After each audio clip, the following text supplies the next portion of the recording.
My bad. The chair now recognizes the gentlelady from New York, Ms. Ocasio-Cortez. No worries. For her questions. Thank you so much, Mr. Chairman, and thank you as well for the generous and kind words you had to share about Chairman Connolly and Ranking Member Connolly.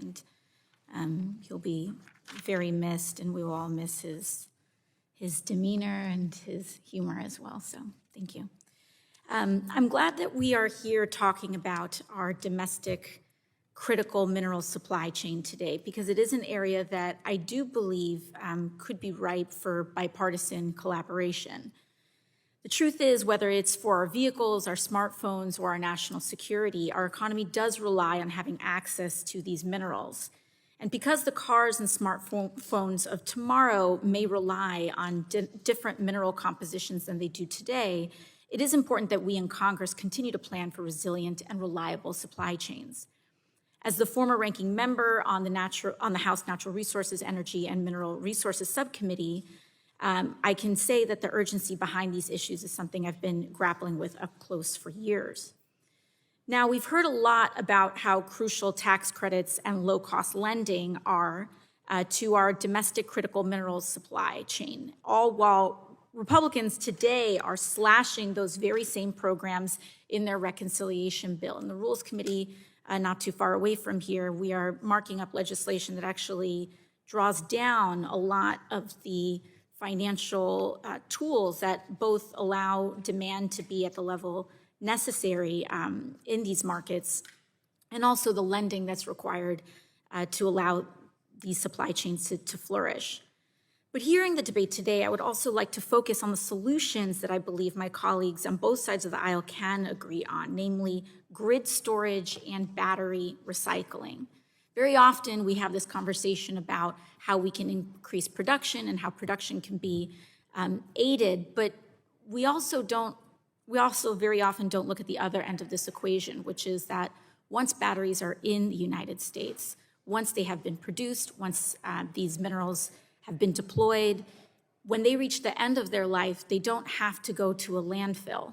We can retain crucial elements of batteries and keep them in and make them part of our supply chain through robust recycling.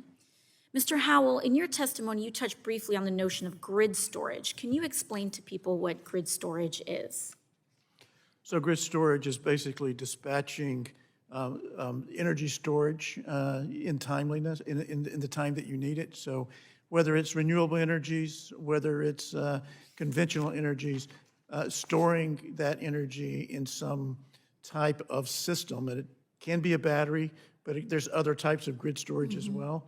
And then dispatching that when you need it. And how would investing in grid storage help us to support more reliable and affordable electricity?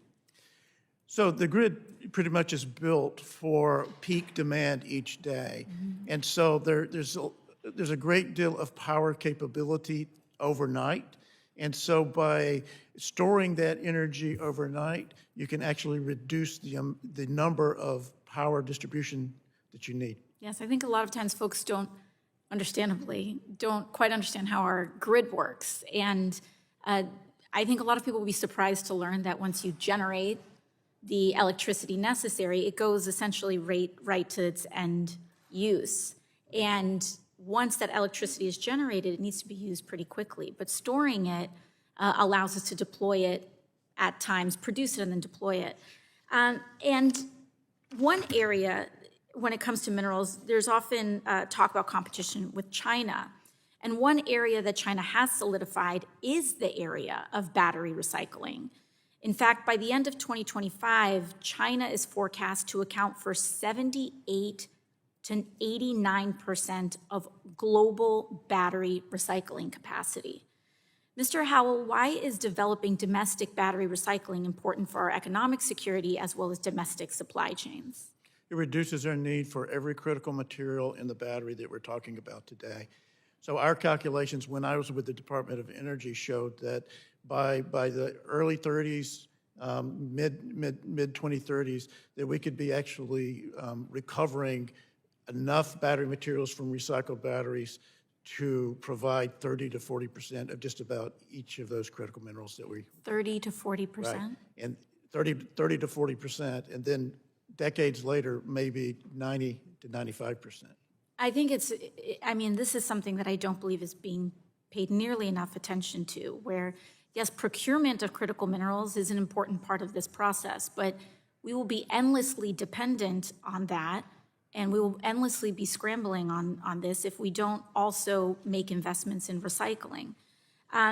Going back to the topic of grid storage, how would investing in grid storage incentivize the development of domestic battery recycling plants? It basically provides that end-use market for investment in production capability of battery systems. And Thank you very much. The lady's time has expired. I do appreciate the dialogue on recycling batteries. We're getting a substantial amount, if not most of our antimony from recycled batteries.